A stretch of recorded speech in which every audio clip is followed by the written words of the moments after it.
చూస్తున్నాయి. ఈ ఇంటి జాగా మీదేనా? ఎంత ఉంది మొత్తం ఇంటి జాగా? 3 సెంట్లు ఉంది. 3 సెంట్లు బాగుంది. ఏం చదువుతాను? ఎక్కడమ్మా?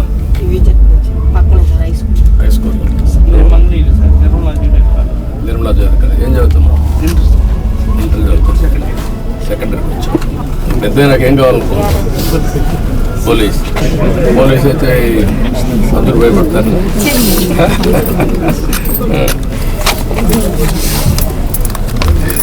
నువ్వేం కావాలనుకుంటున్నావు? లాయర్ కావాలనుకుంటున్నావు? ఎవరు మీ అమ్మ చెప్పిందా నీకే ఆలోచన వచ్చింది?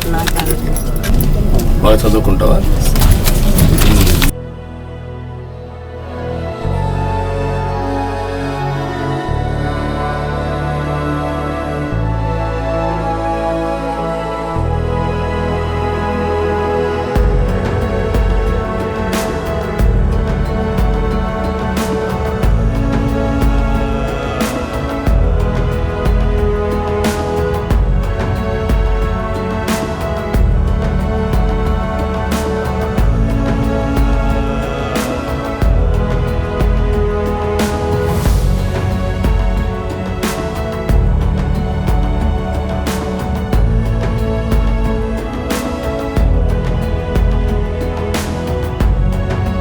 ఇప్పుడు పేదవాళ్ళ కోసమే మనం ఈ పింఛన్లు ఇస్తున్నాం.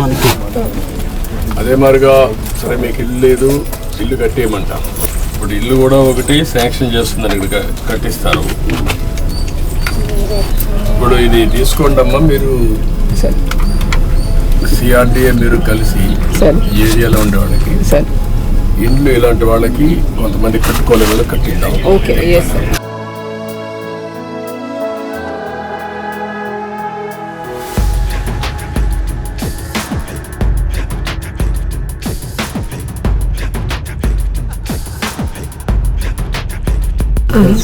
దానికంటే ముఖ్యంగా ఇప్పుడు ముగ్గురికి బెనిఫిట్ వస్తుంది ఇంట్లో.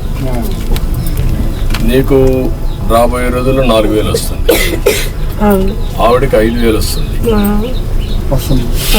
మీకు ఒక 4,000 వస్తుంది.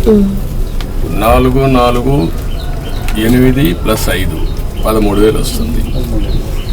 13,000 వచ్చినప్పుడు మీరు కొద్దిగా సంపాదించుకుంటున్నారు.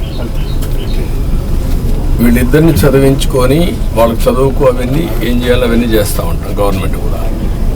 కానీ 10 రూపాయలు సంపాదించుకునే మార్గం ఎందుకు ఆలోచించకూడదు? మీరు ఇంకా డబ్బులు సంపాదించే మార్గం ఏంటి? నేను అన్నీ ఆలోచిస్తున్నా.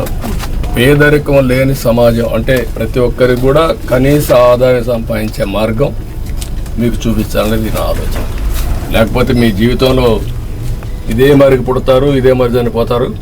ఈ పిల్లలు కూడా ఇప్పుడు చదువుకుంటున్నారు కనీసం, లేకపోతే వాళ్ళు కూడా చదువుకోరు.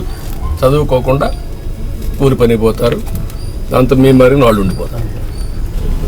ఇప్పుడు గవర్నమెంట్ ఇచ్చే సహాయం ఇస్తూనే మీరు 10 రూపాయలు అదనంగా సంపాదించుకొని ఖర్చు తగ్గించుకొని భవిష్యత్తుకు కూడా ఒక భరోసా ఉండేట్టుగా మీ కుటుంబం ఉంటారు. ఆలోచించేద్దాం. సరేనా?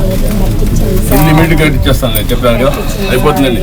మీరు ఎమ్మెల్యే ఉన్నాడు, మీకు ఇక్కడ మంచి ఎమ్మెల్యే. లేండి మళ్ళీ దాపని చేయొద్దండి. ఆ పని చేయకూడదు కూడా.